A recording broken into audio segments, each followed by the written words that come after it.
ব্যবসায়ীরা চাওয়ার আগেই অনেকটা গোপনে রপ্তানি উন্নয়ন তহবিলের নামে রিজার্ভ থেকে ঋণ দেওয়ার প্রস্তুতি শেষ, ব্যাংকের তীব্র সমালোচনা বিশ্লেষকদের।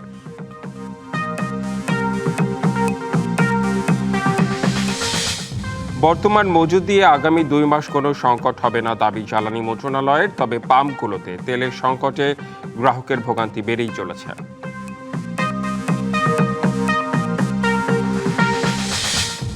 মধ্যপ্রাচ্যের যুদ্ধের কারণে বিশ্ব অর্থনীতি ভয়াবহ মন্দার ঝুঁকিতে, সতর্কতায় IMF-এর। বাংলাদেশ সহ বিভিন্ন দেশের প্রবৃদ্ধি করার পূর্বাভাস। ব্যবসায়ীরা চাওয়ার আগেই অনেকটা গোপনে রপ্তানি উন্নয়ন তহবিলের নামে রিজার্ভ থেকে ঋণ দেওয়ার সব প্রস্তুতি শেষ করেছে বাংলাদেশ ব্যাংক। গেল 6 এপ্রিল আনুষ্ঠানিকভাবে গভর্নরের কাছে EDF তহবিল দ্বিগুণ করার দাবি জানায় FBCCI। কিন্তু সূত্র বলছে তারও আগেই কেন্দ্রীয় ব্যাংক সিদ্ধান্ত নিয়েছে এ তহবিলে রিজার্ভ থেকে অর্থ দেওয়ার। গোপনে রিজার্ভের অর্থ খরচ করার এমন সিদ্ধান্তের সমালোচনা করছেন বিশ্লেষকরা। আন্তর্জাতিক মুদ্রা তহবিল IMF-এর আপত্তিতে রপ্তানি উন্নয়ন তহবিল বা EDF-এর আকার $7 বিলিয়ন থেকে $2.25 বিলিয়নে নামিয়ে আনেন সাবেক governor doctor Ahsan H Mansur. তবে ব্যবসায়ী থেকে গভর্নর হওয়ার পর অনেকটা গোপনেই আবারও EDF-এ রিজার্ভ থেকে বিনিয়োগ বাড়ানোর সিদ্ধান্ত নিয়েছেন মোস্তাকুর রহমান। গেল 6 এপ্রিল গভর্নরের সঙ্গে ব্যবসায়ী প্রতিনিধিদের বৈঠক চলাকালে EDF-এ রিজার্ভের অর্থ বিনিয়োগের সংবাদ প্রকাশ করে DBC নিউজ। পরে এর সত্যতা স্বীকার করেন FBCCI-এর মহাসচিব। আমাদের মাননীয় গভর্নর মহোদয়, তিনি বেসরকারি খাতের প্রতিনিধি, তিনি ব্যবসায়ী ছিলেন।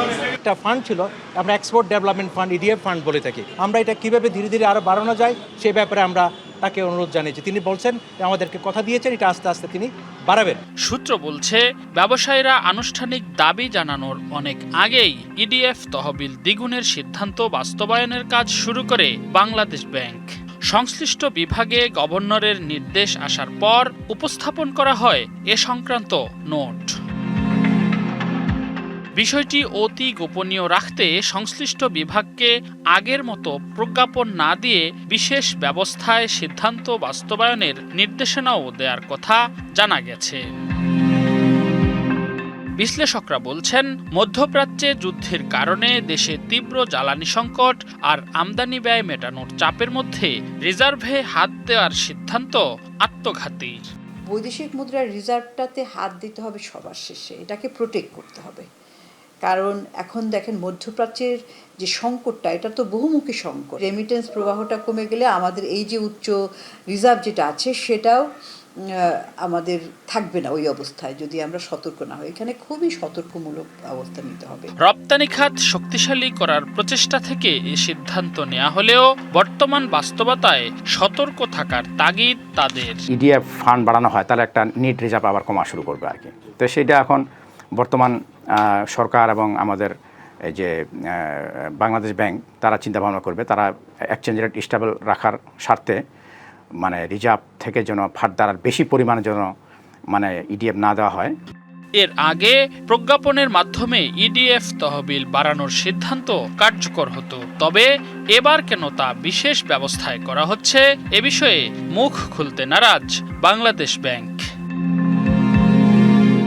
রেদওয়ানুল হক, DBC নিউজ, ঢাকা। বর্তমানে জ্বালানি তেলের যে পরিমাণ মজুদ রয়েছে, আগামী 2 মাস কোনো সংকট হবে না বলে জানিয়েছেন জ্বালানি মন্ত্রণালয়। বুধবার সচিবালয়ে জ্বালানি তেলের বর্তমান পরিস্থিতি জানাতে আয়োজিত সংবাদ সম্মেলনে মন্ত্রণালয়ের যুগ্ম সচিব ও একথা জানান। এরপরও সংকট যেন কমানো যাচ্ছে না এমন প্রশ্নের জবাবে তিনি বলেন, সরকার চেষ্টা করছে মানুষের মধ্যে ভীতি তৈরি না করতে। এছাড়া মজুতদারি কমাতেও সরকার কঠোর ব্যবস্থা নিচ্ছে। এছাড়া প্রশ্নের জবাবে তিনি জানান, জ্বালানির দাম বাড়া না বাড়া নির্ভর করছে যুদ্ধ পরিস্থিতি কোন দিকে যায় তার উপর। চুরি রোধে তেলের লরিতে GPS ট্র্যাকার বসানোর চিন্তা করা হচ্ছে।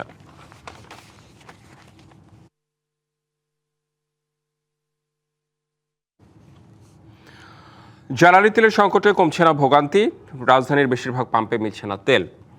আর যেসব পাম্প খোলা রয়েছে সেগুলোতে সীমিত তেল পাওয়া গেলেও রয়েছে মোটরসাইকেল, প্রাইভেট কার সহ বিভিন্ন গাড়ির দীর্ঘ লাইন। দেশে অকটেনের মজুদ বাড়লেও কমেছে সরবরাহ, এর ফলে গ্রাহকদের ভোগান্তি বেড়েছে। গত সপ্তাহে অকটেনের একটি জাহাজ দেশে প্রবেশ করেছে। 17 এপ্রিল আরও একটি অকটেনের জাহাজ আসার কথা থাকলেও কিছুতেই কমছে না ভোগান্তি। ভুক্তভোগীরা বলছেন, রেশনিং পদ্ধতিতে তেল নিতে অপেক্ষা করতে হচ্ছে প্রায় 24 ঘন্টা। অভিযোগ, দীর্ঘ অপেক্ষার পরও যে জ্বালানি দিচ্ছে তা মোটেই পর্যাপ্ত নয়। কোনো কোনো পাম্পে দীর্ঘ গাড়ির লাইন ছাড়িয়েছে 4 থেকে 5 কিলোমিটার পথ। এই পরিস্থিতিতে বিপাকে পড়েছে বাইক রাইডার ও অফিসগামী মানুষ। এদিকে কিছু কিছু স্থানে গাড়ির লাইনের কারণে বন্ধ হয়ে গেছে গাড়ির এক পাশ, সৃষ্টি হয়েছে দীর্ঘ যানজটের। চরম ভোগান্তিতে পড়েছেন অফিসগামী মানুষ। রাত 9টার সময় থেকে রেলগেটে, মহাখালী রেলগেট থেকে সিরিয়াল নিছি, লাইন কোনো রকম আগায় না। এখন পর্যন্ত আমি লাইনে অবস্থান করতেছি, এখনো তেল পাওয়ার কোনো সম্ভাবনা এখনো আমি পাইনি। সিরিয়ালে আছি, প্রায় 12 ঘন্টার উপরে হয়েছে। রাত 12:30 থেকে মহাখালী রেল লাইনের ওই পার রসুলবাগ থেকে সিরিয়াল দিছি, এখন পৌঁছলাম পাম্পে। আসন্ন বাজেটে বিড়ি শিল্পে শুল্ক বৃদ্ধি না করা, বিড়ি ও সিগারেটের অগ্রিম আয়করের বৈষম্য দূর করা সহ 5 দফা দাবি জানিয়েছে বাংলাদেশি বিড়ি শ্রমিক ফেডারেশন। বুধবার সকালে জাতীয় প্রেস ক্লাবে এক সংবাদ সম্মেলনে এসব দাবি জানান সংগঠনটির নেতারা। শ্রমিকদের অন্যান্য দাবিগুলো হলো বিড়ি শ্রমিকদের কর্মদিবস বৃদ্ধি করা, নিম্ন স্তরের সিগারেটের মূল্য বৃদ্ধি করা এবং নকল বিড়ি উৎপাদন এবং বিক্রি বন্ধ করা। এ সময় বিড়ি শিল্পকে বাঁচাতে এবং শ্রমিকদের কর্মরক্ষার্থে আগামী 2026-27 অর্থ বছরের বাজেটে বিড়ি শিল্পের ওপর শুল্ক বৃদ্ধি না করার অনুরোধ জানায় সংগঠনটি। ফেডারেশনের সাধারণ সম্পাদক হারিক হোসেন বলেন, বাংলাদেশের উন্নয়নে এই শিল্পের অবদান অপরিসীম। দেশীয় শ্রমঘন বিড়ি শিল্পের অস্তিত্ব রক্ষার্থে নিম্ন স্তরের সিগারেটের মূল্য ও শুল্ক বৃদ্ধির জোর দাবি জানান তিনি। আজকের এই সংবাদ সম্মেলনে বিদেশি সিগারেট কোম্পানিগুলোকে বিভিন্নভাবে রাষ্ট্রীয় সুবিধা দিয়েছে, ফলে বিড়ির মালিকরা অসংখ্য কারখানা বন্ধ করতে বাধ্য হয়েছে। সুতরাং বিড়ি শিল্পকে বাঁচাতে এবং শ্রমিকদের কর্মরক্ষার্থে আগামী 2026-27 অর্থ বছর বাজেটে বিড়ি শিল্পের উপর শুল্ক বৃদ্ধি না করার অনুরোধ করছি। দেশের বাজার অনেকটা স্থিতিশীল। বৈদেশিক মুদ্রা বাজার, ব্যাংকগুলো গ্রাহকের কাছে মার্কিন মুদ্রা ডলার বিক্রি করছে $123 দরে আর গ্রাহকের কাছে প্রতি ডলার কিনছে 122 টাকা দরে। সোমবার ব্রিটিশ পাউন্ড ব্যাংকে বিক্রি হচ্ছে 166 টাকা আর ব্যাংক গ্রাহকের কাছে কিনছে 159 টাকা দরে। প্রতি ইউরো ব্যাংক বিক্রি করছে 145 টাকা আর কিনছে 140 টাকায়। কানাডিয়ান ডলার বিক্রি হচ্ছে 90 আর ব্যাংক কিনছে 85 টাকায়। অস্ট্রেলিয়ান ডলার বিক্রয় 86 টাকা আর ক্রয় 81 টাকা দরে। এছাড়াও দেশের ব্যাংকগুলোতে সৌদি রিয়াল বিক্রি হচ্ছে 33 টাকা আর ব্যাংকগুলো গ্রাহকের কাছ থেকে সৌদি রিয়াল কিনছে 32 টাকা 20 পয়সা দরে। আজ ইউএই দিরহাম বিক্রি হচ্ছে 33 টাকা 50 পয়সা আর ব্যাংক কিনছে 31 টাকা 50 পয়সা দরে। মালয়েশিয়ান রিঙ্গিত বিক্রয় 31 টাকা 50 পয়সা আর ক্রয় দর 30 টাকা। সিঙ্গাপুর ডলার বিক্রি 97 টাকা ও ক্রয় মূল্য 93 টাকা এবং ব্যাংক থেকে গ্রাহক ভারতীয় রুপি কিনতে পারবেন 1 টাকা 45 পয়সা দরে আর ব্যাংকে বিক্রি করলে পাওয়া যাবে 1 টাকা 30 পয়সা।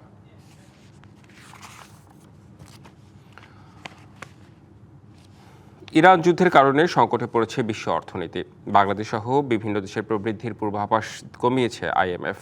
সংস্থাটি জানিয়েছে, চলতি 2025-26 অর্থবছরে মোট দেশজ উৎপাদনে প্রবৃদ্ধির হার হতে পারে 4.7%, গড় মূল্যস্ফীতির হার 9.2% হতে পারে। প্রতিবেদনে আইএমএফ সতর্ক করে বলেছে, যুদ্ধ দীর্ঘস্থায়ী হলে এবং জ্বালানি তেলের উচ্চমূল্য ব্যাহত থাকলে বিশ্ব অর্থনীতি ভয়াবহ মন্দার ঝুঁকিতে পড়বে। যুক্তরাষ্ট্রের রাজধানী ওয়াশিংটনেই চলছে বিশ্বব্যাংক ও আইএমএফের বসন্তকালীন সভায় প্রকাশিত ওয়ার্ল্ড ইকোনমিক আউটলুক বা বিশ্ব অর্থনৈতিক পূর্বাভাস শীর্ষক প্রতিবেদনটি প্রকাশ করে সংস্থাটি। প্রতিবেদনের শিরোনামে সংস্থাটি বিশ্ব অর্থনীতির উপর ইরান ইসরায়েল যুক্তরাষ্ট্রের যুদ্ধের ছায়া পড়েছে বলে উল্লেখ করেছে। বিশ্ব অর্থনীতির বর্তমান পরিস্থিতিকে অত্যন্ত নাজুক উল্লেখ করে আইএমএফ সতর্ক করেছে, চলতি বছর তেল, গ্যাস ও খাদ্যপণ্যের চড়া দাম থাকবে, এমনকি আগামী বছরও একই অবস্থা থাকতে পারে।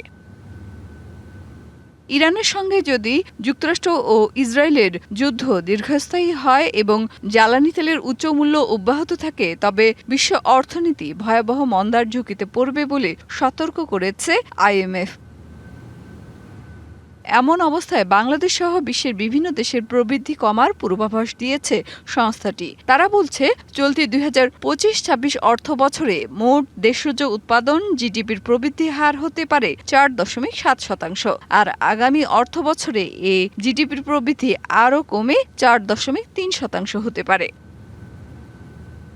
ইরান যুদ্ধের কারণে বৈশ্বিক পরিস্থিতির বিবেচনায় বাংলাদেশের মূল্যস্ফীতি আরও বৃদ্ধির পূর্বাভাস দিয়েছে আইএমএফ। সংস্থাটি বলছে চলতি 2025-26 অর্থ বছরে গড় মূল্যস্ফীতির হার 9.2% হতে পারে। মেহের মনি, ডিবিসি নিউজ, ঢাকা। প্ল্যান তো ভালোই, কিন্তু এই ফ্যালকন অ্যালুমিনিয়ামে কেন? কারণ সাধারণ অ্যালুমিনিয়ামে স্ক্র্যাচ ও মরিচা পড়ে নষ্ট হয় সহজেই। ফ্যালকন অ্যালুমিনিয়াম মাল্টিলেয়ার অ্যানোডাইজড হওয়ায় সম্পূর্ণ স্ক্র্যাচ প্রুফ ও দেয় লাইফ টাইম গ্যারান্টি। বাহ! ফ্যালকন অ্যালুমিনিয়াম, নির্ভরতার প্রতীক। এবার জানাবো আন্তর্জাতিক বাজারে পণ্যের দরদাম। শুরুতেই আমরা একটু স্বর্ণের বিষয়ে জেনে আসি। আমরা দেখি যে এই যে পণ্যের দরদাম কিন্তু আমরা বিভিন্ন পণ্যের দরদাম ওঠানামা করে। আন্তর্জাতিক বাজারে কমতির দিকে স্বর্ণের দাম। প্রতি ট্রয় আউন্স স্বর্ণ আজ বিক্রি হচ্ছে $4,811 দরে, কমেছে রূপারও দরও। প্রতি ট্রয় আউন্স রূপা বিক্রি হচ্ছে $79.34 দরে। তবে দাম বেড়েছে ইস্পাতের। প্রতি টন ইস্পাত বিক্রি হচ্ছে $3,085 দরে। এদিকে আবার বাড়তি ক্রুড অয়েলের দর। আন্তর্জাতিক বাজারে প্রতি ব্যারেল ক্রুড অয়েল বিক্রি হচ্ছে $91.32। দাম কমেছে কয়লার। প্রতি টন কয়লা আজ বিক্রি হচ্ছে $134.95।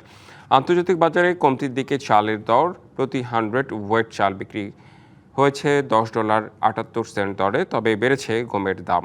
প্রতি বুশেল গম বিক্রি হচ্ছে $592.77 দরে। দাম বেড়েছে ভুট্টারও। প্রতি বুশেল ভুট্টা বিক্রি হচ্ছে $446.27 দরে। তবে কমেছে পাম অয়েলের দর। প্রতি টন পাম অয়েল বিক্রি হচ্ছে $4,466 আর দাম কমেছে চিনির। প্রতি পাউন্ড চিনি বিক্রি হচ্ছে $14 দরে।